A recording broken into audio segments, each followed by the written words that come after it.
Edward I of England. Edward I, also known as Edward Longshanks and the Hammer of the Scots, was King of England from 1272 to 1307. The first son of Henry III, Edward was involved early in the political intrigues of his father's reign, which included an outright rebellion by the English barons. In 1259, he briefly sided with the baronial reform movement, supporting the provisions of Oxford. After reconciliation with his father, however, he remained loyal throughout the subsequent armed conflict, known as the Second Barons' War. After the Battle of Lewes, Edward was hostage to the rebellious barons, but escaped after a few months and joined the fight against Simon de Montfort. Montfort was defeated at the Battle of Evesham in 1265, and within 2 years the rebellion was extinguished. With England pacified, Edward left on a crusade to the Holy Land. The crusade accomplished little, and Edward was on his way home in 1272 when he was informed that his father had died. Making a slow return, he reached England in 1274 and he was crowned king at Westminster on August 19. He spent much of his reign reforming royal administration and common law. Through an extensive legal inquiry, Edward investigated the tenure of various feudal liberties, while the law was reformed through a series of statutes regulating criminal and property law. Increasingly, however, Edward's attention was drawn towards military affairs.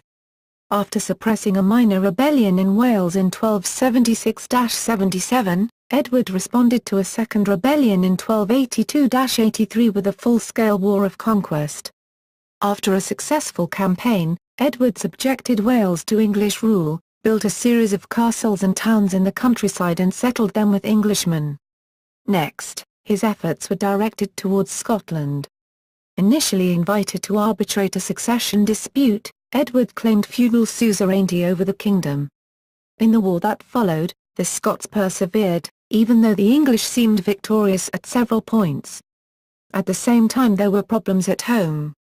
In the mid-1290s, extensive military campaigns required high levels of taxation, and Edward met with both lay and ecclesiastical opposition.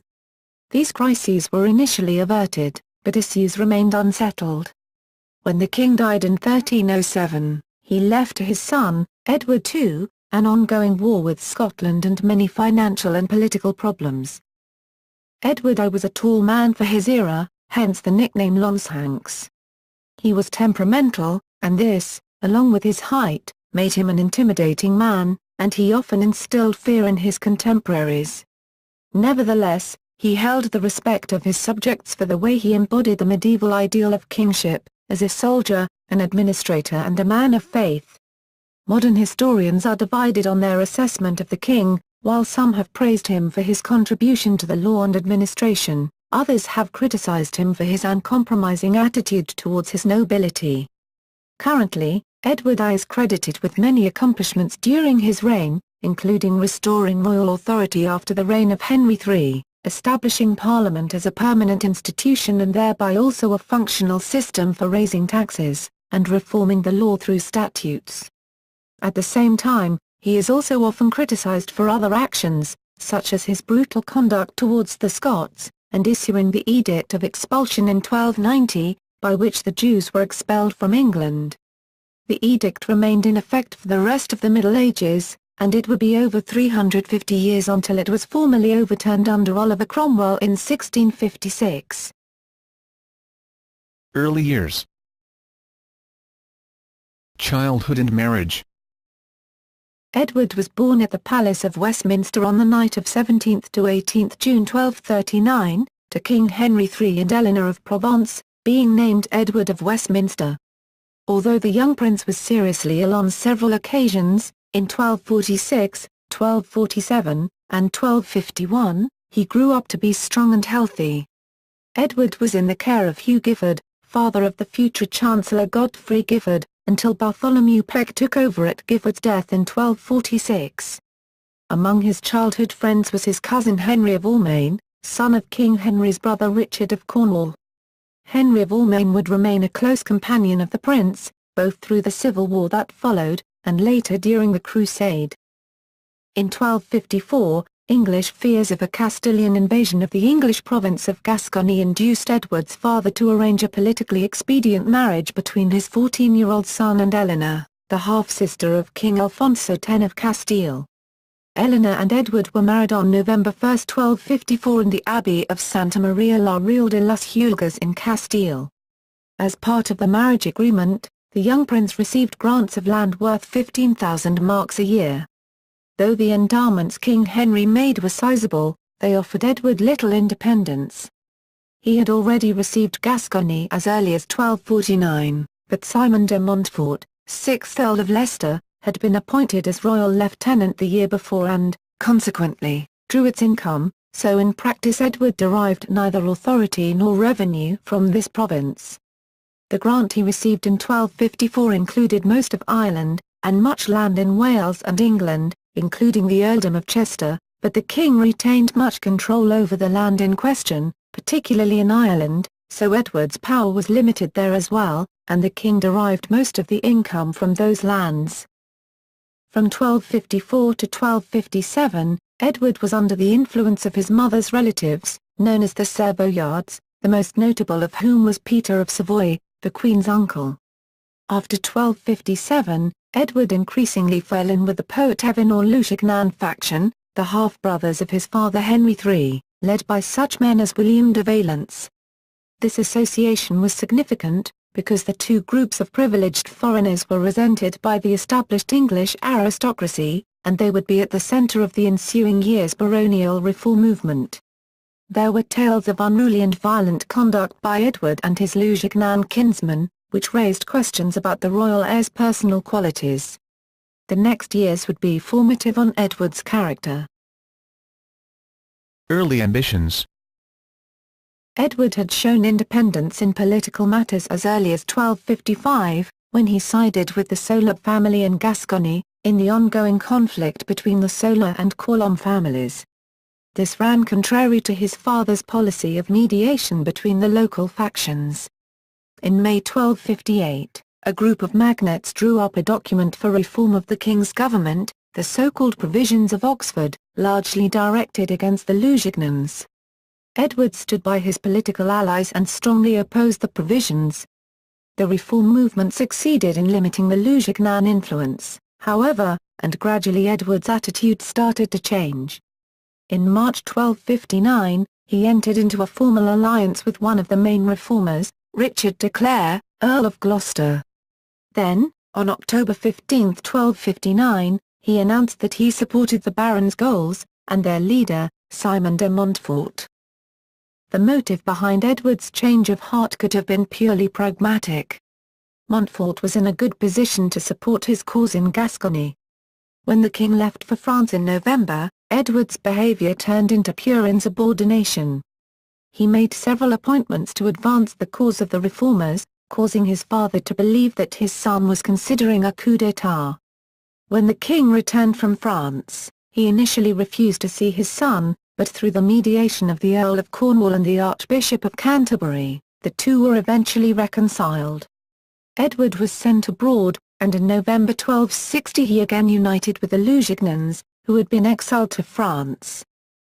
Back in England, early in 1262, Edward fell out with some of his former Lusignan allies over financial matters.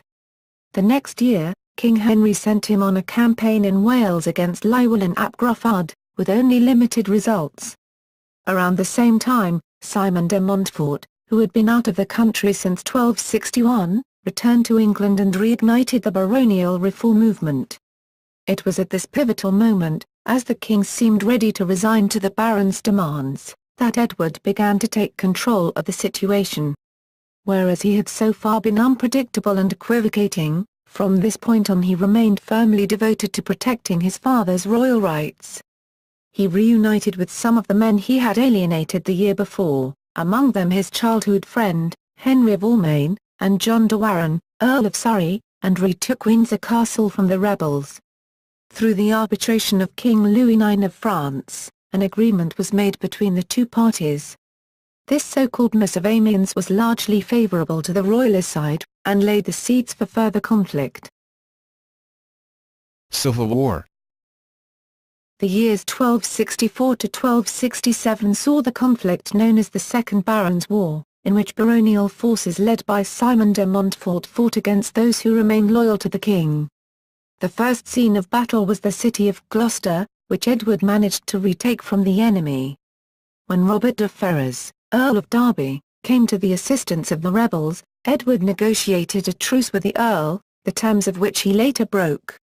Edward then captured Northampton from Montfort's son Simon, before embarking on a retaliatory campaign against Derby's lands. The baronial and royalist forces finally met at the Battle of Lewes, on May 14, 1264. Edward, commanding the right wing, performed well, and soon defeated the London contingent of Montfort's forces. Unwisely, however, he followed the scattered enemy in pursuit, and on his return found the rest of the royal army defeated. By the agreement known as the Miss of Lewes, Edward and his cousin Henry of Almaine were given up as prisoners to Montfort. Edward remained in captivity until March, and even after his release he was kept under strict surveillance. Then, on May 28, he managed to escape his custodians and joined up with the Earl of Gloucester, who had recently defected to the king's side. Montfort's support was now dwindling, and Edward retook Worcester and Gloucester with relatively little effort. Meanwhile, Montfort had made an alliance with Llywelyn and started moving east to join forces with his son Simon. Edward managed to make a surprise attack at Kenilworth Castle, where the younger Montfort was quartered, before moving on to cut off the Earl of Leicester. The two forces then met at the second great encounter of the Barons' War, the Battle of Evesham, on August 4, 1265. Montfort stood little chance against the superior royal forces, and after his defeat he was killed and mutilated on the field. Through such episodes as the deception of Derby at Gloucester, Edward acquired a reputation as untrustworthy. During the summer campaign, though, he began to learn from his mistakes, and acted in a way that gained the respect and admiration of his contemporaries. The war did not end with Montfort's death, and Edward participated in the continued campaigning. At Christmas, he came to terms with the younger Simon de Montfort and his associates at the Isle of Acombe in Lincolnshire, and in March he led a successful assault on the Cinque Ports. A contingent of rebels held out in the virtually impregnable Kenilworth Castle and did not surrender until the drafting of the conciliatory dictum of Kenilworth. In April it seemed as if Gloucester would take up the cause of the reform movement, and civil war would resume, but after a renegotiation of the terms of the dictum of Kenilworth, the parties came to an agreement. Edward, however, was little involved in the settlement negotiations following the wars. At this point his main focus was on planning his upcoming crusade. Crusade and accession. Edward took the Crusaders' cross in an elaborate ceremony on June 24, 1268, with his brother Edmund and cousin Henry of Almaine. Among others who committed themselves to the Ninth Crusade were Edward's former adversaries, like the Earl of Gloucester, though de Clare did not ultimately participate. With the country pacified, the greatest impediment to the project was providing sufficient finances. King Louis IX of France, who was the leader of the crusade, provided a loan of about PS 17,500. This, however, was not enough. The rest had to be raised through a tax on the laity, which had not been levied since 1237. In May 1270, Parliament granted a tax of a 20th, in exchange for which the king agreed to reconfirm Magna Carta, and to impose restrictions on Jewish money lending. On August 20 Edward sailed from Dover for France.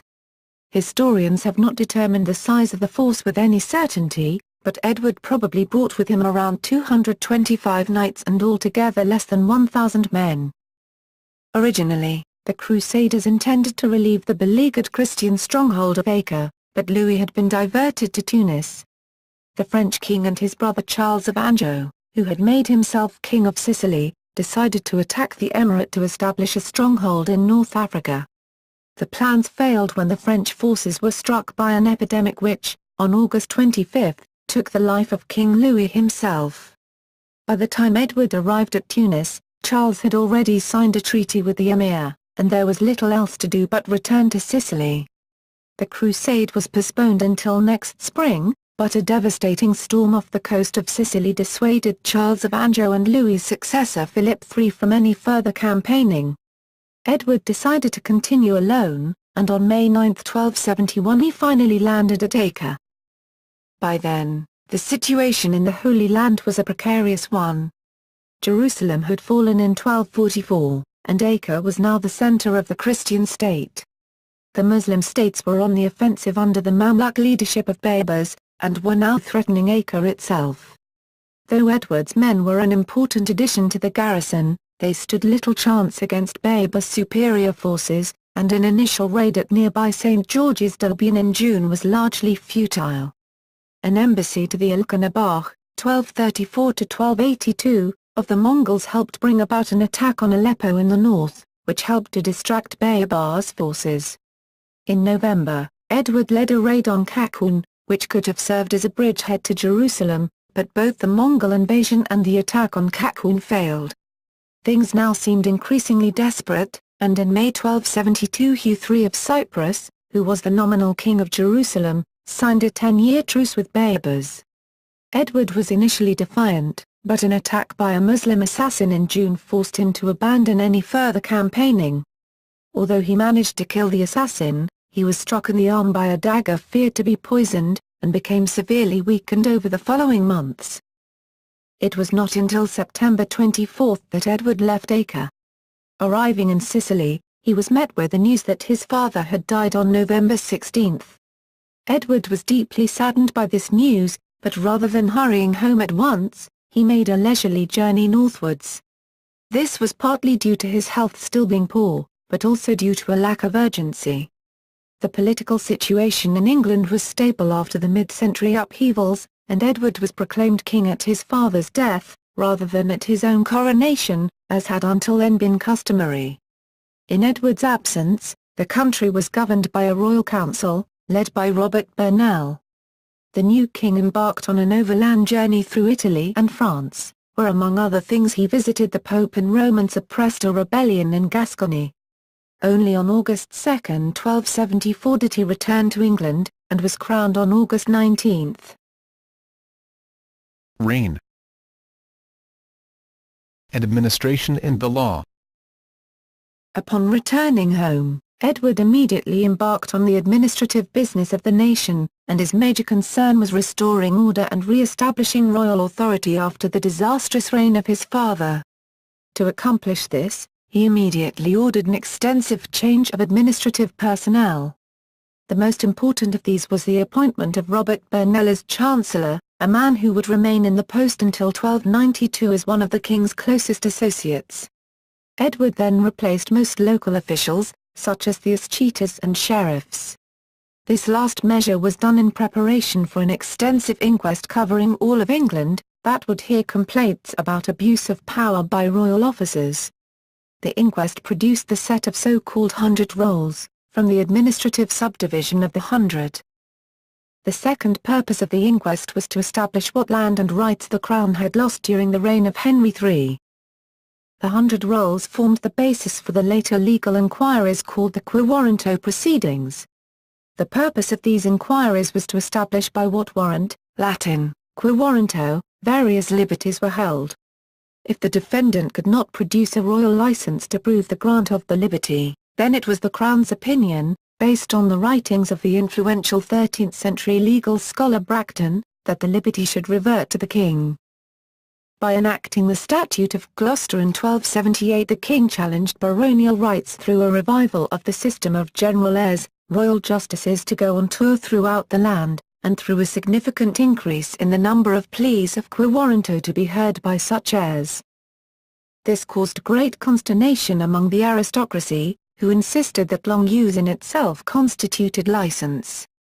A compromise was eventually reached in 1290, whereby a liberty was considered legitimate as long as it could be shown to have been exercised since the coronation of King Richard I, in 1189. Royal gains from the quo warranto proceedings were insignificant. Few liberties were returned to the king. Edward had nevertheless won a significant victory, in clearly establishing the principle that all liberties essentially emanated from the crown. The 1290 Statute of Quiwarranto was only one part of a wider legislative effort, which was one of the most important contributions of Edward I's reign. This era of legislative action had started already at the time of the baronial reform movement. The Statute of Marlborough, 1267, contained elements both of the provisions of Oxford and the dictum of Kenilworth. The compilation of the 100 Rolls was followed shortly after by the issue of Westminster I, 1275, which asserted the royal prerogative and outlined restrictions on liberties. In the Mortmain, 1279, the issue was grants of land to the Church. The first clause of Westminster II, 1285, known as de donis conditionalibus, dealt with family settlement of land, and entails. Merchants, 1285, established firm rules for the recovery of debts, while Winchester, 1285, dealt with peacekeeping on a local level. Quia Emptos, 1290, issued along with Quiwarranto, set out to remedy land ownership disputes resulting from alienation of land by subinfeudation. The age of the great statutes largely ended with the death of Robert Burnell in 1292. Welsh Wars. Llywelyn ap Gruffydd enjoyed an advantageous situation in the aftermath of the Barons' War. Through the 1267 Treaty of Montgomery, he officially obtained land he had conquered in the four cantrefs of Perfeidlad and was recognised in his title of Prince of Wales. Armed conflicts nevertheless continued, in particular with certain dissatisfied marcher lords, such as Gilbert de Clare, Earl of Gloucester, Roger Mortimer and Humphrey de Bohun, Earl of Hereford. Problems were exacerbated when Llywelyn's younger brother Dafydd and Gruffydd ap Gwynenyn of Powys, after failing in an assassination attempt against Llywelyn, defected to the English in 1274. Citing ongoing hostilities and the English king's harbouring of his enemies, Llywelyn refused to do homage to Edward. For Edward, a further provocation came from Llywelyn's planned marriage to Eleanor, daughter of Simon de Montfort. In November 1276, war was declared. Initial operations were launched under the captaincy of Mortimer, Lancaster, Edward's brother Edmund, and William de Beauchamp, Earl of Warwick. Support for Llywelyn was weak among his own countrymen. In July 1277 Edward invaded with a force of 15,500, of whom 9,000 were Welshmen. The campaign never came to a major battle, and Llywelyn soon realised he had no choice but to surrender. By the Treaty of Aberconwy in November 1277, he was left only with the land of Gwynedd, though he was allowed to retain the title of Prince of Wales. When war broke out again in 1282, it was an entirely different undertaking. For the Welsh, this war was over national identity, enjoying wide support, provoked particularly by attempts to impose English law on Welsh subjects. For Edward, it became a war of conquest rather than simply a punitive expedition, like the former campaign. The war started with a rebellion by Dafydd, who was discontented with the reward he had received from Edward in 1277. Llywelyn and other Welsh chieftains soon joined in, and initially the Welsh experienced military success. In June, Gloucester was defeated at the Battle of Llandy Lofawr. On November 6, while John Peckham, Archbishop of Canterbury, was conducting peace negotiations, Edward's commander of Anglesey, Luke de Taney, decided to carry out a surprise attack. A pontoon bridge had been built to the mainland, but shortly after Taney and his men had crossed over, they were ambushed by the Welsh and suffered heavy losses at the Battle of Molwydon. The Welsh advances ended on December 11, however, when Llywelyn was lured into a trap and killed at the Battle of Orwyn Bridge. The conquest of Gwynedd was complete with the capture in June 1283 of Dafydd, who was taken to Shrewsbury and executed as a traitor the following autumn. Further rebellions occurred in 1287 August and, more seriously, in 1294, with 5 under Madog ap Llywelyn, a distant relative of Llywelyn ap Gruffydd. This last conflict demanded the king's own attention, but in both cases the rebellions were put down. By the 1284 Statute of Rhuddlan, the Principality of Wales was incorporated into England and was given an administrative system like the English, with countries policed by sheriffs. English law was introduced in criminal cases, though the Welsh were allowed to maintain their own customary laws in some cases of property disputes. After 1277, and increasingly after 1283, Edward embarked on a full-scale project of English settlement of Wales, creating new towns like Flint, Aberystwyth, and Rhuddlan. An extensive project of castle building was also initiated. The assignment was given to Master James of St. George, a prestigious architect whom Edward had met in Savoy on his return from the Crusade. Among the major buildings were the castles of Beaumaris, Carnarvon, Conwy and Harlech. His programme of castle building in Wales heralded the introduction of the widespread use of arrow slits in castle walls across Europe, drawing on Eastern influences. Also a product of the Crusades was the introduction of the concentric castle, and 4 of the 8 castles Edward founded in Wales followed this design. In 1284, King Edward's son Edward, later Edward II, was born at Carnarvon Castle. In 1301 at Lincoln, the young Edward became the first English prince to be invested with the title of Prince of Wales. Diplomacy and war on the continent. Edward never again went on crusade after his return to England in 1274, but he maintained an intention to do so, and took the cross again in 1287. This intention guided much of his foreign policy, until at least 1291. To stage a European-wide crusade, it was essential to prevent conflict between the greater princes on the continent. A major obstacle to this was represented by the conflict between the French House of Anjou ruling southern Italy, and the Kingdom of Aragon in Spain. In 1282, the citizens of Palermo rose up against Charles of Anjou and turned for help to Peter of Aragon, in what has become known as the Sicilian Vespers. In the war that followed, Charles of Anjou's son, Charles of Salerno, was taken prisoner by the Aragonese. The French began planning an attack on Aragon, raising the prospect of a large-scale European war. To Edward, it was imperative that such a war be avoided, and in Paris in 1286 he brokered a truce between France and Aragon that helped secure Charles' release. As far as the Crusades were concerned, however, Edward's efforts proved ineffective. A devastating blow to his plans came in 1291, when the Mamluks captured Acre, the last Christian stronghold in the Holy Land. After the fall of Acre, Edward's international role changed from that of a diplomat to an antagonist. He had long been deeply involved in the affairs of his own Duchy of Gascony. In 1278 he assigned an investigating commission to his trusted associates Otto de Grandson and the Chancellor Robert Burnell, which caused the replacement of the Seneschal Luc de Taigny.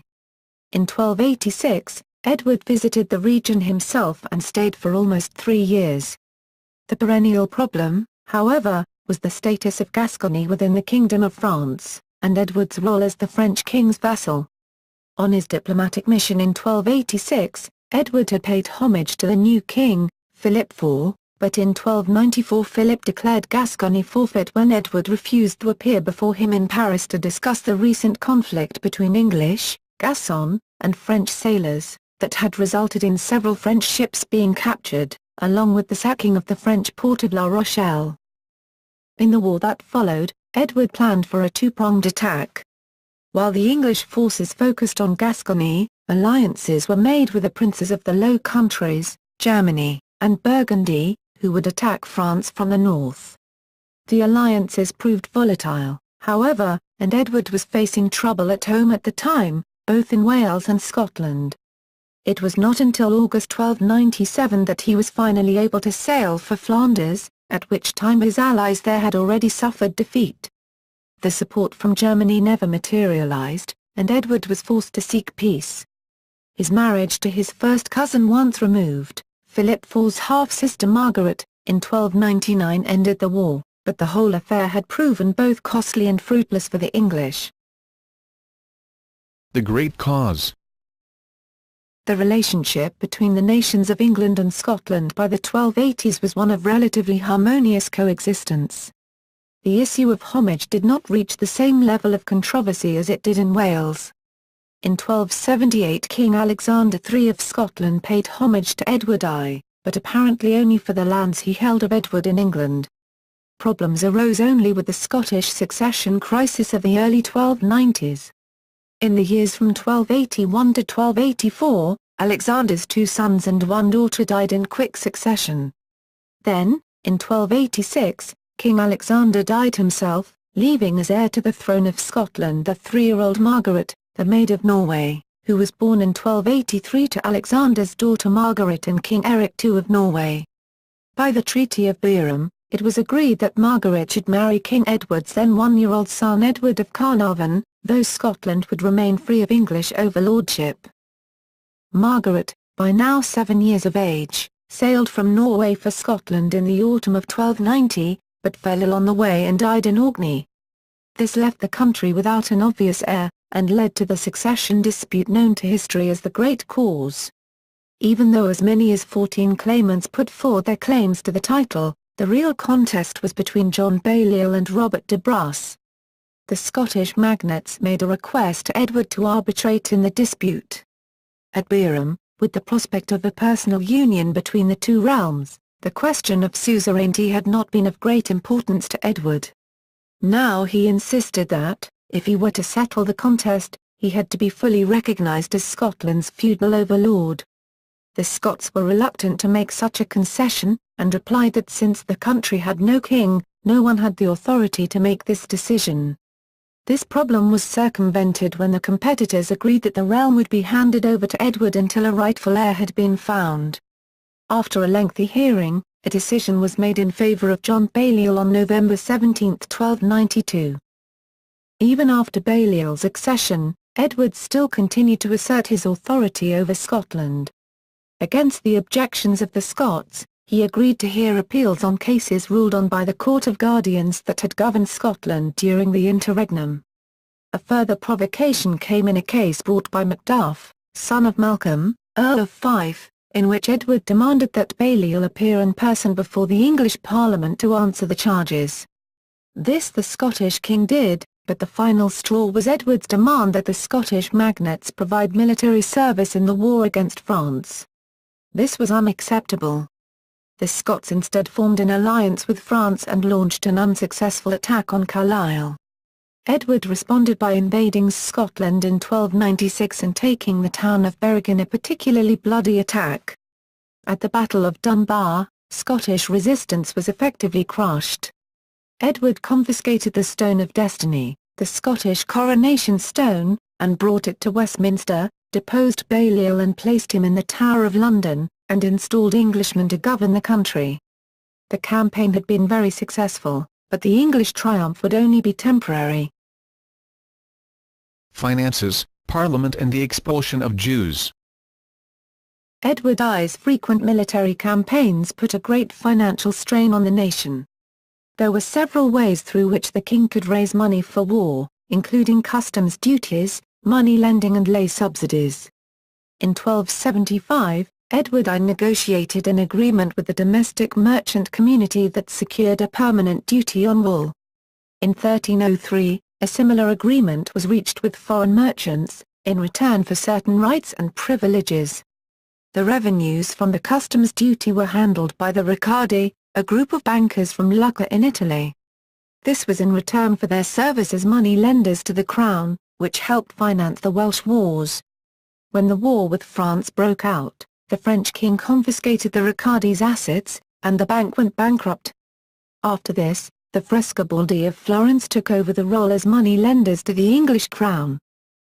Another source of crown income was represented by England's Jews. The Jews were the king's personal property, and he was free to tax them at will. By 1280, the Jews had been exploited to a level at which they were no longer of much financial use to the crown, but they could still be used in political bargaining. Their usury business, a practice forbidden to Christians, had made many people indebted to them and caused general popular resentment. In 1275, Edward had issued the Statute of the Jury, which outlawed usury and encouraged the Jews to take up other professions. In 1279, in the context of a crackdown on coin clippers, he arrested all the heads of Jewish households in England and had around 300 of them executed. In 1280, he ordered all Jews to attend special sermons, preached by Dominican friars, with the hope of persuading them to convert, but these exhortations were not followed. The final attack on the Jews in England came in the Edict of Expulsion in 1290, whereby Edward formally expelled all Jews from England.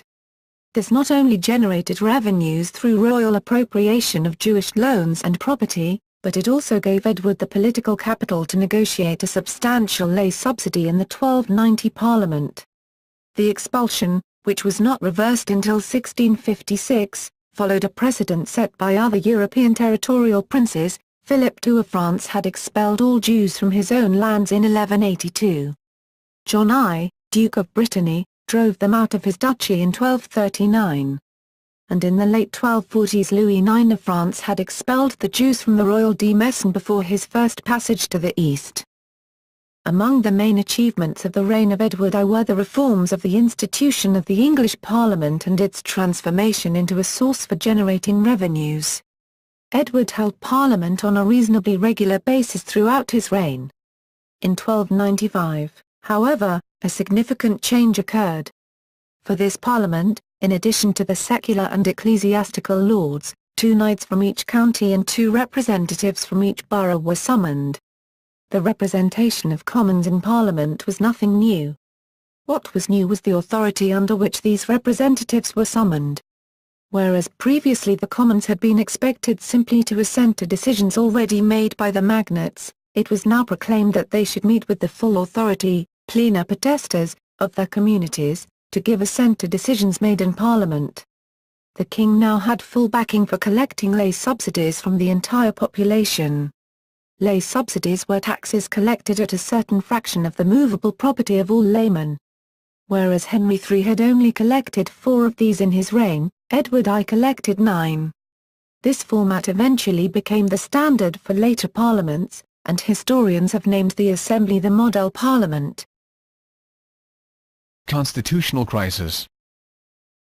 The incessant warfare of the 1290s put a great financial demand on Edward's subjects. Whereas the king had only levied 3 lay subsidies until 1294, 4 such taxes were granted in the years 1294-97, raising over Ps 200,000. Along with this came the burden of prizes, appropriation of food, seizure of wool and hides, and the unpopular additional duty on wool, dubbed the Moult. The fiscal demands on the king's subjects caused resentment, and this resentment eventually led to serious political opposition. The initial resistance was not caused by the late taxes, however, but by clerical subsidies. In 1294, Edward made a demand of a grant of 1/2 of all clerical revenues. There was some resistance, but the king responded by threatening with outlawry, and the grant was eventually made. At the time, the Archbishopric of Canterbury was vacant, since Robert Winchelsea was in Italy to receive consecration. Winchelsea returned in January 1295 and had to consent to another grant in November of that year. In 1296, however, his position changed when he received the papal bull Clericis Laicos. This bull prohibited the clergy from paying taxes to lay authorities without explicit consent from the Pope. When the clergy, with reference to the bull, refused to pay, Edward responded with outlawry. Winchelsea was presented with a dilemma between loyalty to the king and upholding the papal bull, and he responded by leaving it to every individual clergyman to pay as he saw fit. By the end of the year, a solution was offered by the new papal bull Etsi de Stertiu, which allowed clerical taxation in cases of pressing urgency. Opposition from the laity took longer to surface. This resistance focused on 2 things, the king's right to demand military service, and his right to levy taxes. At the Salisbury Parliament of February 1297, Roger Bigod, Earl of Norfolk, in his capacity as Marshal of England, objected to a royal summons of military service. Bigod argued that the military obligation only extended to service alongside the king. If the king intended to sail to Flanders, he could not send his subjects to Gascony. In July, Bigod and Humphrey de Bohun, Earl of Hereford and Constable of England, drew up a series of complaints known as the Remonstrances, in which objections to the extortionate level of taxation were voiced. Undeterred, Edward requested another lay subsidy. This one was particularly provocative, because the king had sought consent only from a small group of magnates, rather than from representatives from the communities in Parliament. While Edward was in Winchelsea, preparing for the campaign in Flanders, Bigod and Bohun turned up at the Exchequer to prevent the collection of the tax. As the king left the country with a greatly reduced force, the kingdom seemed to be on the verge of civil war. What resolved the situation was the English defeat by the Scots at the Battle of Stirling Bridge. The renewed threat to the homeland gave king and magnates common cause. Edward signed the Confirmatio Cartarum, a confirmation of Magna Carta and its accompanying Charter of the Forest, and the nobility agreed to serve with the king on a campaign in Scotland. Edward's problems with the opposition did not end with the Falkirk campaign. Over the following years he would be held up to the promises he had made, in particular that of upholding the Charter of the Forest. In the Parliament of 1301, the king was forced to order an assessment of the royal forests, but in 1305 he obtained a papal bull that freed him from this concession. Ultimately, it was a failure in personal that spelt the end of the opposition against Edward. Bohun died late in 1298, after returning from the Falkirk campaign.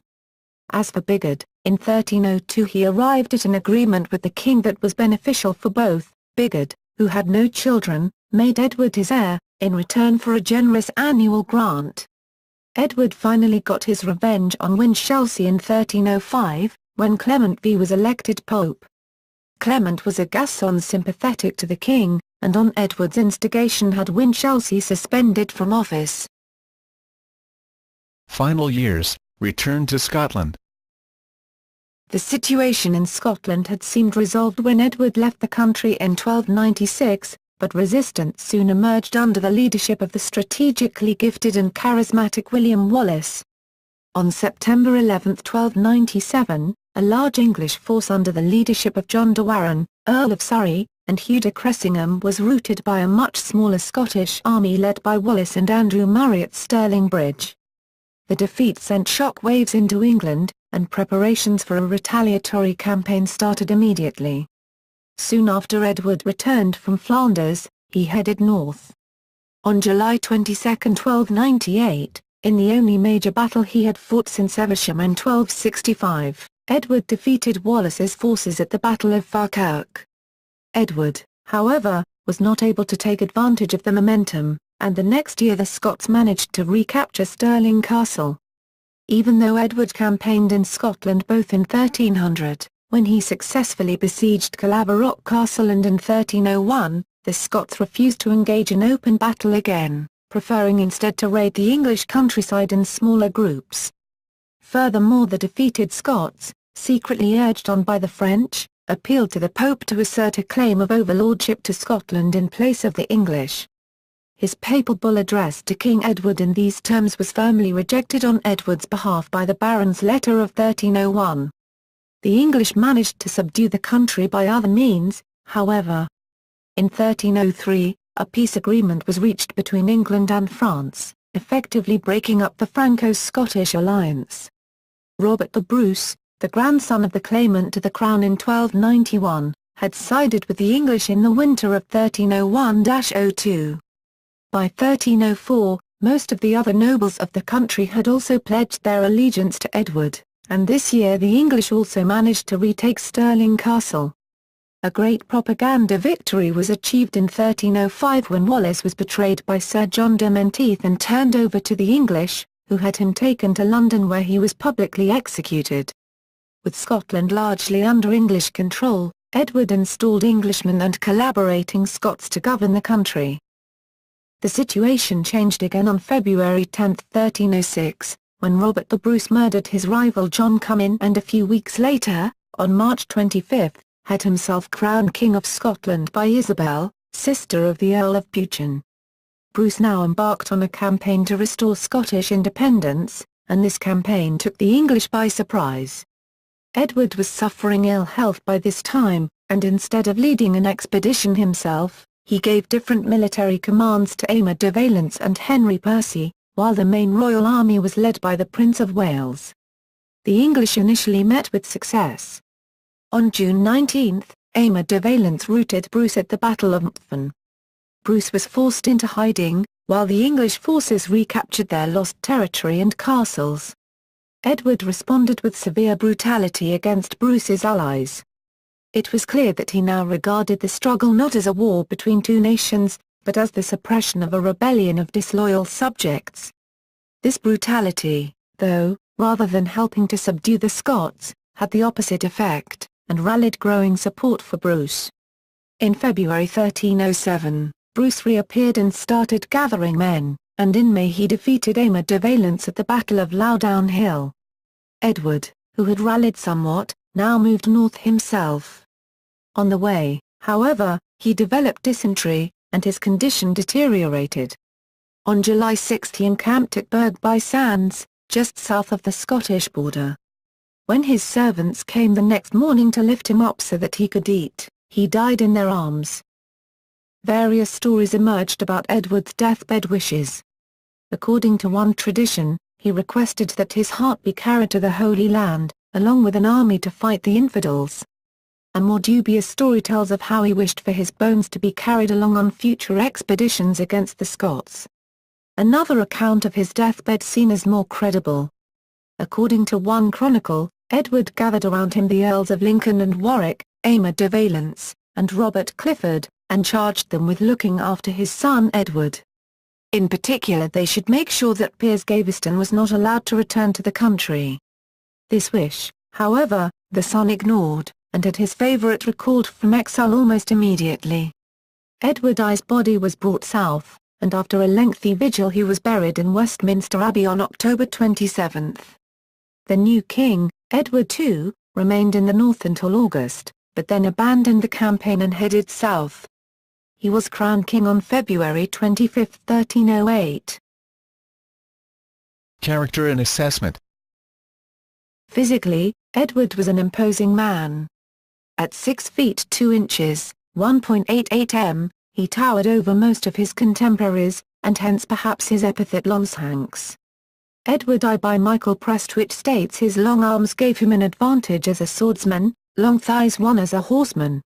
In youth, his curly hair was blonde. In maturity it darkened, and in old age it turned white. His speech, despite a lisp, was said to be persuasive. He also had a reputation for a fierce temper, and he could be intimidating. One story tells of how the Dean of St. Paul's, wishing to confront Edward over the high level of taxation in 1295, fell down and died once he was in the king's presence. When Edward of Carnarvon demanded an earldom for his favourite Gaveston, the king erupted in anger and supposedly tore out handfuls of his son's hair. Some of his contemporaries considered Edward frightening, particularly in his early days. The Song of Lewis in 1264 described him as a leopard, an animal regarded as particularly powerful and unpredictable. Despite these frightening character traits, however, Edward's contemporaries considered him an able, even an ideal, king. Though not loved by his subjects, he was feared and respected. He met contemporary expectations of kingship in his role as an able, determined soldier and in his embodiment of shared chivalric ideals. In religious observance he also fulfilled the expectations of his age. He attended chapel regularly and gave alms generously. Modern historians have been more divided in their view of Edward I. Bishop William Stubbs, working in the Whig tradition of historical writing, praised Edward as a king deliberately working towards the goal of a constitutional government. The self-regulating action of the body politic, according to Stubbs, was very much the work of Edward. Stubbs' student T.F. Tout departed from this view. In Tout's opinion, even the parliamentary system grew up in obedience to the royal will. It was no yielding to a people crying for liberty, but the shrewd device of an autocrat, anxious to use the mass of the people as a check upon his hereditary foes among the greater baronage. F. M. Powick offered a more positive perspective in his extensive work on Edward I and King Henry III and the Lord Edward, 1947, and the 13th Century, 1953. K. B. Macfarlane, on the other hand, criticized Edward's restrictive policy towards his earls, and concluded that he belonged less to the future than to the past.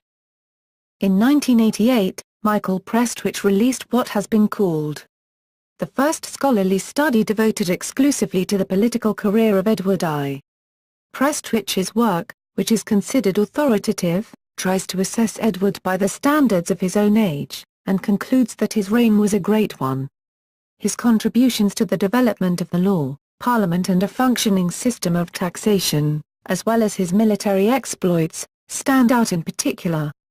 At the same time, he left a legacy of financial difficulties, political distrust and an unresolved situation in Scotland. The roots of the disasters of the reign of Edward II can be found in the reign of Edward I. Other contemporary writers have been more willing to criticise Edward for his failings, particularly his severe treatment of the Jews. There is also a great difference between English and Scottish historiography on King Edward. G. W. S. Barrow, in his biography on Robert the Bruce, accused Edward of ruthlessly exploiting the leaderless state of Scotland to obtain a feudal superiority over the kingdom. This view of Edward is reflected in the popular perception of the king, as can be seen in the 1995 movie Braveheart's portrayal of the king as a hard-hearted tyrant. Name and epithets. Edward, being an Anglo-Saxon name, was not a common name among the aristocracy of England after the Norman conquest. Henry III was devoted to the veneration of Edward the Confessor, and for this reason decided to name his firstborn son after the saint. Other Anglo-Saxon kings had included Edward the Elder and Edward the Martyr. Regnal numbers were not commonly used in Edward's time. As the first post-conquest king to carry that name, he was referred to simply as King Edward, son of King Henry, or King Edward, the first by that name after the conquest. It was only after the succession of first his son and then his grandson, both of whom bore the same name, that Edward I came into common usage. The epithet under which Edward I is best known is probably Longshanks, meaning long legs, or Longshins in reference to his tall stature. On May 2, 1774, the Society of Antiquaries opened Edward's tomb in Westminster Abbey. They reported that his body had been well preserved over the preceding 467 years, and measured the king's body to be 6 feet 2 inches, 188 centimeters. At this length, he would tower over most of his common contemporaries. Another epithet applied to Edward I is Hammer of the Scots. This comes from the Latin inscription on his tomb, which reads Edwardus Primus Scotorum Malus Icest, 1308. Pactum serva, here is Edward I, Hammer of the Scots, 1308. Keep the vow. This inscription, however, referring to his incessant campaigns against the Scots in the later years of his reign, is from a later date, probably the 16th century. The 17th-century lawyer Edward Coke called Edward the English Justinian. This was a way of highlighting the king's legislative accomplishments, by comparing him to the renowned Byzantine lawmaker Justinian I. Unlike Justinian, Edward did not codify the law, but as William Stubbs pointed out, if it be meant to denote the importance and permanence of his legislation and the dignity of his position in legal history, the comparison is still a valid one. Issue. Eleanor of Castile died on November 28, 1290. Uncommon for such marriages of the period, the couple loved each other. Moreover, like his father, Edward was very devoted to his wife and was faithful to her throughout their married lives, a rarity among monarchs of the time. He was deeply affected by her death. He displayed his grief by erecting 12 so-called Eleanor crosses, one at each place where her funeral cortege stopped for the night. As part of the peace accord between England and France in 1294, it was agreed that Edward should marry Philip IV's half-sister Margaret. The marriage took place in 1299. Edward and Eleanor had at least 14 children, perhaps as many as 16. Of these, 5 daughters survived into adulthood, but only one boy outlived Edward, the future King Edward II. Edward I was reportedly concerned with his son's failure to live up to the expectations of an heir to the crown, and at one point decided to exile the prince's favourite Piers Gaveston. By Margaret, Edward had 2 sons, both of whom lived into adulthood, and a daughter who died as a child. The Hyles Abbey Chronicle indicates that John Botertot may have been Edward's illegitimate son. However, the claim is unsubstantiated. Notes. Morris 2008, pages 22, as the sources give the time simply as the night between the 17th and 18th June, We cannot know the exact date of Edward's birth. Morris 2008, pages 2, ABCDEFGHI Prestwich, 2004, Prestwich 1997, pages 5 to 6, Prestwich 1997, pages 46, 69, Morris 2008, pages 14 to 8, Morris 2008, pages 20, Prestwich 1997, pages 10, Prestwich 1997, pages 7 to 8, Prestwich 1997, pages 11 to 4, Prestwich 2007, pages 96, Morris 2008, pages 7. Henry III's mother Isabella of Angoulême married Hugh X of Lusignan after the death of King John. Prestwich 2005, pages 94, Prestwich 2007, pages 95, Prestwich 1997, pages 23, Prestwich 1997, pages 15 to 6, Carpenter, David, 1985. The Lord Edward's Oath to Aid and Counsel Simon de Montfort, October 15, 1259. Bulletin of the Institute of Historical Research 58, 226-37 doi, 10.1111 per Joule 1468-2281.1985 TB01170X, Prestwich 1997, pages 31 to 2, Prestwich 1997, pages 32 to 3, Morris 2008, pages 44 to 5, Prestwich 1997, pages 34, Powick 1962, pages 171 to 2, Madcott 1994, pages 225, Powick 1962, pages 178, Prestwich 1997, pages 41, Prestwich 2007, pages 113. The First Barons' War was in 1215 to 1217, Prestwich 1997, pages 42 to 3, Sadler 2008, pages 55 to 69, Madcott, John, 1983. The Mass of Lewis, 1264 inches. English Historical Review 98, 388, 588 to 603. JSTOR 569785, Prestwich 1997, pages 47 to 8. This was Gilbert de Clare, son of the aforementioned Richard de Clare. Prestwich 1997, pages 48 to 9, Prestwich 1997, pages 49 to 50, Powick 1962, pages 201 to 2, Sadler 2008, pages 105 to 9, Morris 2008, pages 75 to 6, Prestwich 1997, pages 55. The dictum restored land to the disinherited rebels, in exchange for a fine decided by their level of involvement in the wars.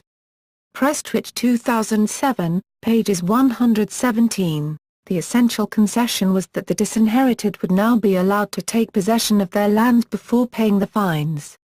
Prestwich 2007, pages 121, Prestwich 1997, pages 63, Morris 2008, pages 83, 90-2, A.B. Prestwich 1997, pages 71, A.B. Prestwich 1997, pages 72. This meant a grant of 1/20th of all movable property. Madcott, John, 1989.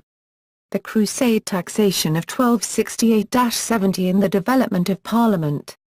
In Pierre Coss and S. D. Lloyd, eds. 13th Century England 2. Woodbridge, Boyd L. Press pages 93 to 117.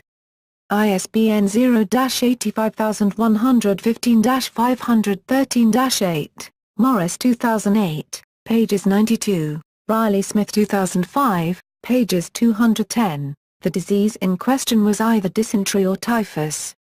Riley Smith 2005, pages 210 to 1, Riley Smith 2005, pages 211, Prestwich 1997, pages 75, Morris 2008, pages 95, Prestwich 1997, pages 76. Avener Falk, Franks and Saracens, Reality and Fantasy in the Crusades, July 2010, pages 192, Morris 2008, pages 97-8, Prestwich 1997, pages 77.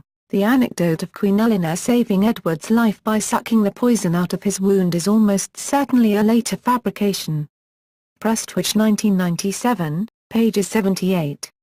Other accounts of the scene have Eleanor being led away weeping by John de Vesey, and suggest that it was another of Edward's close friends, Otto de grandson, who attempted to sucking the poison from the wound. Morris 2008, pages 101, Prestwich 1997, pages 78, 82, Prestwich 1997, pages 82. Though no written proof exists, it is assumed that this arrangement was agreed on before Edward's departure. Morris 2008, pages 104, Carpenter 2003, pages 466, Prestwich 1997, pages 82-5, Powick 1962, pages 226, Morris 2008, pages 116-7, Prestwich 1997, pages 92, Prestwich 1997, pages 93. The few surviving documents from the 100 Rolls show the vast scope of the project. They are dealt with extensively in Helen Cam, 1963. The 100 and the 100 Rolls, An Outline of Local Government in Medieval England, New ed. London, Merlin Press, Morris 2008, pages 115. Among those singled out in particular by the royal justices was the Earl of Gloucester, who was seen to have encroached ruthlessly on royal rights over the preceding years. Sutherland 1963, pages 146-7, Sutherland 1963, pages 14, Powick 1962, pages 378-9, Sutherland 1963, pages 188, Sutherland 1963, pages 149, Brand, Paul, 2003. Kings, Barons and Justices, The Making and Enforcement of Legislation in 13th-Century England. Cambridge, Cambridge University Press. ISBN 0-521-37246-1, Plucknett 1949, pages 29-30, Plucknett 1949, pages 94-8, Prestwich 1997, pages 273. Plucknett 1949, pages 140-4, Prestwich 1997, pages 280-1, Plucknett 1949, pages 45, 102-4, Prestwich 1997, pages 293, Carpenter 2003, pages 386, Morris 2008, pages 132, Davies 2000, pages 322-3. Prestwich 1997, pages 175, Prestwich 1997, pages 174-5, Davies 2000, pages 327, Powick 1962, pages 409, Lancaster's post was held by Payne de Shaworth until April. Powick 1962, pages 409, Prestwich 2007, pages 150. A.B. Prestwich 2007, pages 151, Powick 1962, pages 413, Davis, Rhys, 1984. Law on National Identity in 13th-Century Wales. Inera Davis, R. A. Griffiths, I. G. Jones and K. O. Morgan, eds. Welsh Society and Nationhood. Cardiff, University of Wales Press, pages 51-69. ISBN 0-7083-0890-2, Prestwich 1997, pages 188, Davies 2000, pages 348, Morris 2008, pages 180, Prestwich 1997, pages 191-2, Davies 2000, pages 353, Carpenter 2003, pages 510. Carpenter 2003, pages 511, Davies 2000, pages 368, Prestwich 1997, pages 216, Prestwich 1997, pages 160, Cathcart King 1988, pages 84, Cathcart King 1988, pages 83, Fryer 2003, pages 77. Phillips 2004. This title became the traditional title of the heir apparent to the English throne. Prince Edward was not born heir apparent, but became so when his older brother Alfonso died in 1284. Prestwich 1997, pages 126-7. Prestwich 1997, pages 326-8. Powick 1962, pages 252-3. Prestwich 1997, pages 323-5. Prestwich 1997, pages 329. Prestwich 1997, pages 304. Morris 2008, pages 204-17. Morris 2009, pages 265-70. Prestwich 1997, pages 392. Prestwich estimates the total cost to around Ps 400,000.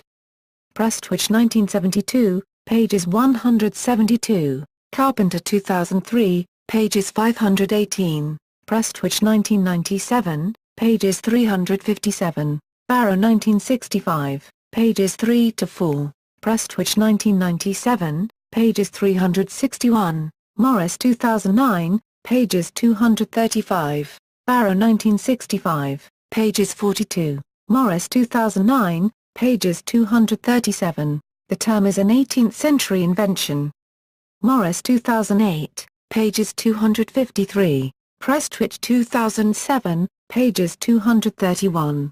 Powick 1962, pages 601. Prestwich 1997, pages 361-3. Barrow 1965, pages 45. Prestwich 1997, pages 365. Even though the principle of primogeniture did not necessarily apply to descent through female heirs, there is little doubt that Balliol's claim was the strongest one. Prestwich 1997, pages 358, 367. Prestwich 1997, pages 370. Prestwich 1997, pages 371. Barrow 1965, pages 86-8. Barrow 1965, pages 88-91, 99. Barrow 1965, pages 99-100. Prestwich 1997, pages 471-3. Prestwich 1997, pages 376. Harris 1975, pages 49. Brown 1989, pages 65-6. Prestwich 1997, pages 99-100. Brown 1989, pages 80-1. Prestwich 1997, pages 403. Prestwich 1997, p. Plate 14. Prestwich 1997, pages 344. Prestwich 1997, pages 344-5.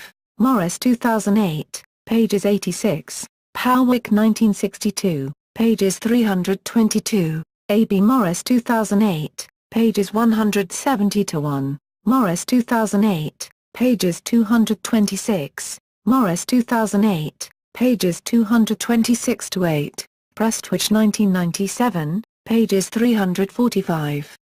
Powick 1962, pages 513. Prestwich 1997, pages 346. Morris 2009, pages 226. Powick 1962, pages 342. Brown 1989, pages 185. Harris 1975, pages 41-2. Brown 1989, pages 70-1. Brown 1989, pages 71. The term was first introduced by William Stubbs. Morris 2008, pages 283-4. Prestwich 1972, pages 179. Harris 1975, pages 57. Prestwich 1997, pages 403-4. Winchelsea's consecration was held up by the protracted papal election of 1292-94. Powick 1962, pages 671. Powick 1962, pages 674. Powick 1962, pages 675. Prestwich 1997, pages 417. Prestwich 1997, pages 430. Harry Rothwell, ed. 1957. The Chronicle of Walter of Guisborough 89. London, Camden Society pages 289-90. Quoted in Prestwich 1997, pages 416, Prestwich 1972, pages 251, Harris 1975, pages 61, Prestwich 1997, pages 422, Powick 1962, pages 682, Prestwich 1997, pages 425, Powick 1962, pages 683, Prestwich 1997, pages 427, Prestwich 2007, pages 170. A full text of the Charter, with additional information, can be found at Jones, Graham. The Charter of the Forest of King Henry III. St John's College, Oxford. Retrieved July 17, 2009. Prestwich 1997, pages 525-6, 547-8. Powick 1962, pages 697. Prestwich 1997, pages 537-8. Prestwich 2007, pages 175. Barrow 1965, pages 123-6. Powick 1962, pages 688-9. Prestwich 1997, pages 479. Watson 1998, pages 92-3. Prestwich 2007, pages 233. Prestwich 2007, pages 497. Prestwich 2007, pages 496. Powick 1962, pages 709-11. Watson 1998, pages 211. Powick 1962, pages 711-3. Barrow 1965, pages 206-7, 212-3. Prestwich 2007, pages 506. Prestwich 1997, pages 506-7. Barrow 1965, pages 216. Prestwich 1997, pages 507-8. Prestwich 1997, pages 508-9. Prestwich 2007, pages 239. Barrow 1965, pages 244. Prestwich 1997, pages 556-7. Prestwich 1997, pages 557. Morris 2008, pages 377. Barrow 1965, pages 246. Prestwich 2007, pages 179. Prestwich 2007, pages 177. Prestwich 1997, pages 552. Prestwich 1997, pages 24. Prestwich 1997, pages 559. Prestwich 1980, pages 41. Prestwich 1980, pages 37. Stubbs 1880, pages 111. Tout, T.F., 1920. Chapters in the Administrative History of Medieval England, the Wardrobe, the Chamber and the Small Seals E. Manchester, Manchester University Press. Pages 190. Macfarlane, K.B., 1981. The Nobility of Later Medieval England. London, Hambledon. Pages 267. ISBN 0-9506882-5-8. Denton, J.H., 1989. Review, Edward I., by Michael Prestwich. English Historical Review XCIX, 413, 981-4 doi, 10.1093/SCIV. 413.981. JSTOR 572793, Carpenter 2003, pages 566. Prestwich 1997, pages 567. Prestwich 1997, pages 558-65. Prestwich 1997, pages 565-6. Barrow 1965, pages 44. Tungzelman, Alex von, July 31, 2008. Braveheart, Dancing Peasants, Gleaming Teeth and a cameo from Fabio. The Guardian, UK. Retrieved August 3, 2009, Morris 2008, ppxvxvi, Carpenter, David, 2007. King Henry III and Saint Edward the Confessor, The Origins of the Cult. English Historical Review. CXXII, 498, 865-91 doi, 10.1093/SM214, Prestwich 1997, pages 566-7. The original report can be found in Iloff, J. 1786. An account of the body of King Edward I, as it appeared on opening his tomb in the year 1774.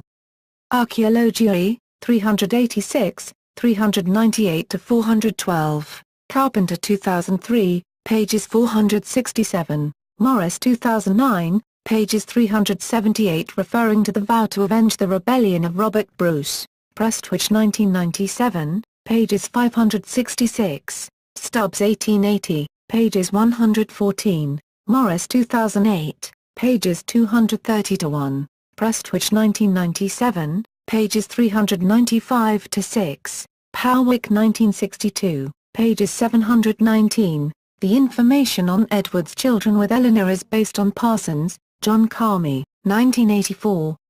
The Year of Eleanor of Castile's Birth and Her Children by Edward I. Medieval Studies XLVI, 245-65, Gorski 2004, War, Scott L. 2004. Thomas, 1st Earl of Norfolk, 1300-1338. Oxford Dictionary of National Biography. Oxford, Oxford University Press. doi, 10.1093/ref, ODNB/27196, War, Scott L. 2004. Edmund, 1st Earl of Kent, 1301-1330.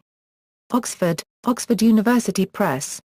doi, 10.1093/ref, ODNB/8506, Parsons, John Carmy, 2004.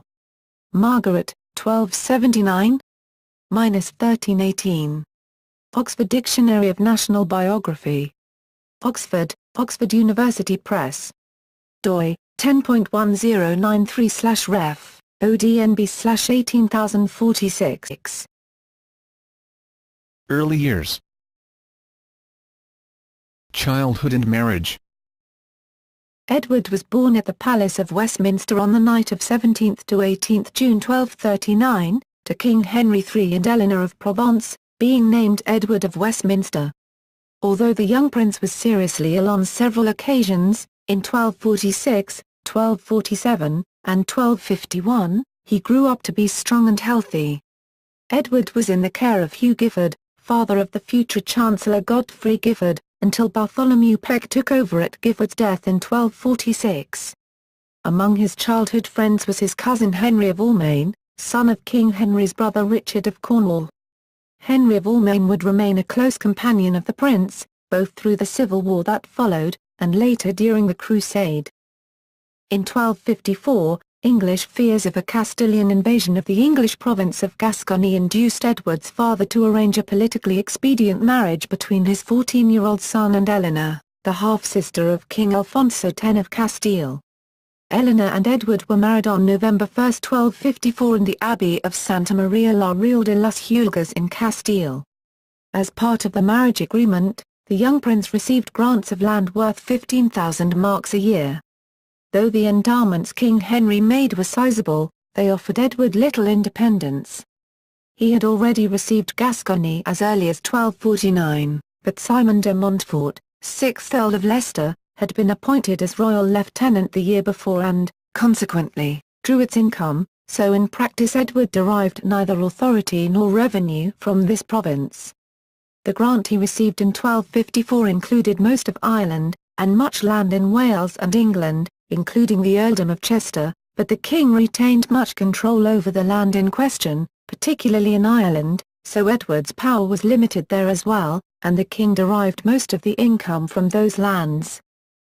From 1254 to 1257, Edward was under the influence of his mother's relatives, known as the Savoyards, the most notable of whom was Peter of Savoy, the Queen's uncle.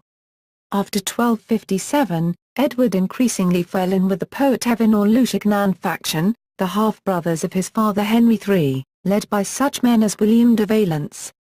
This association was significant, because the two groups of privileged foreigners were resented by the established English aristocracy, and they would be at the centre of the ensuing years' baronial reform movement.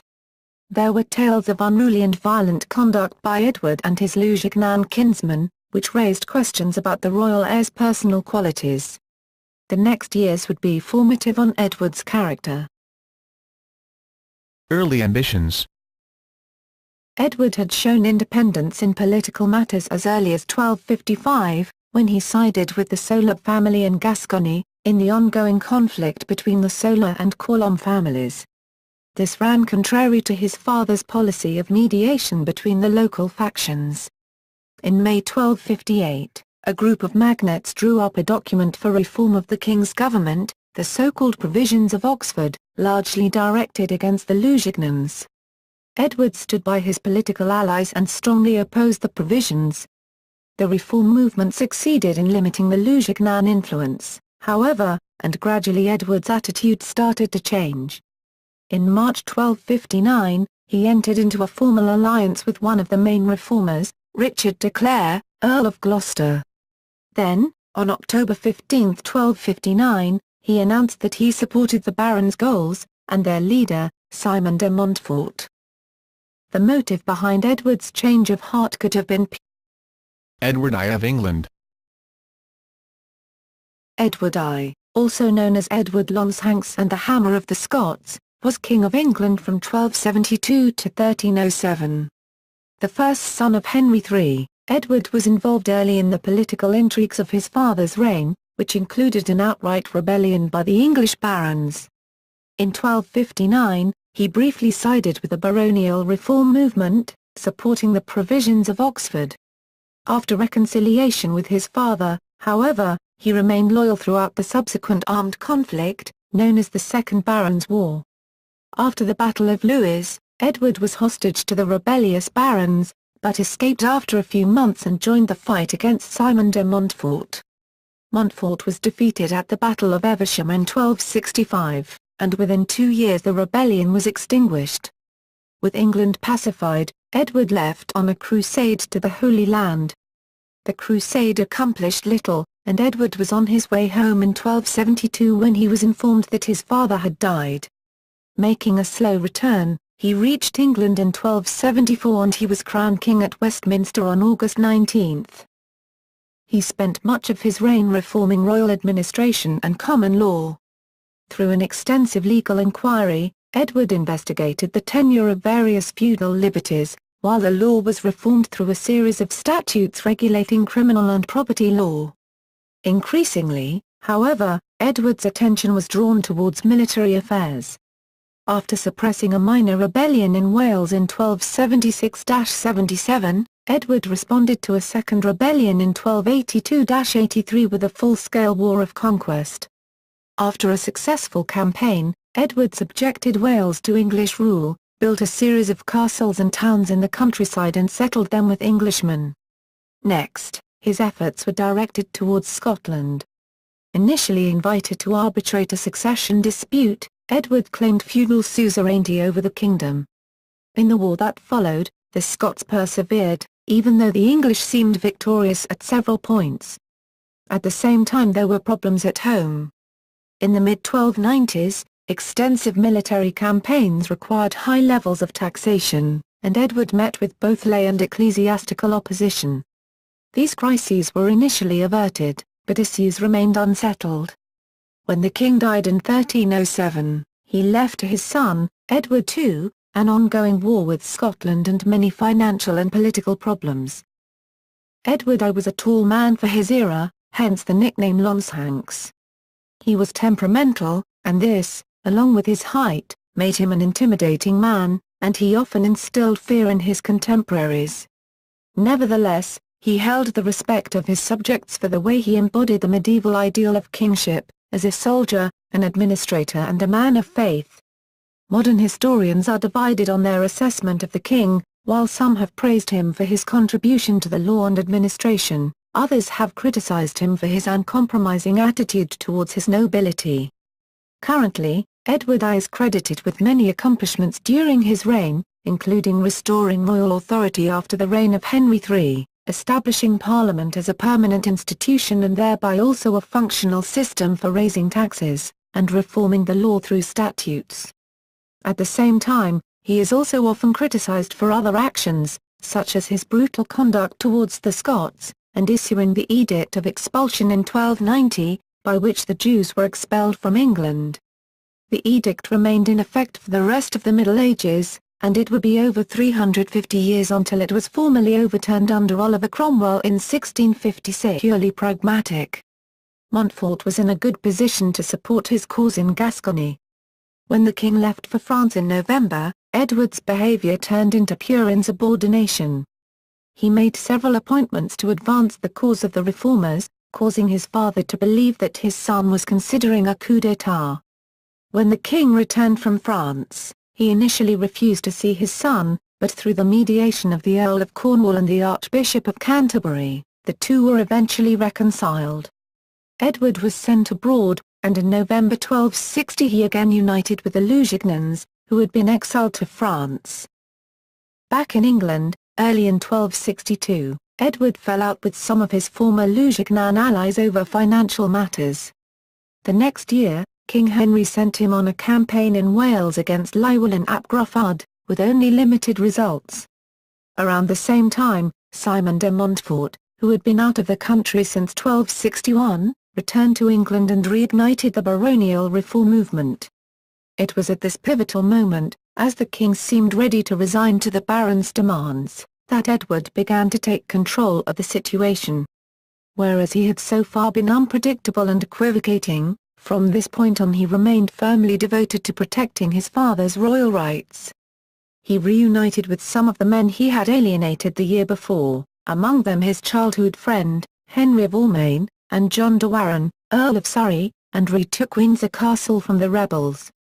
Through the arbitration of King Louis IX of France, an agreement was made between the two parties.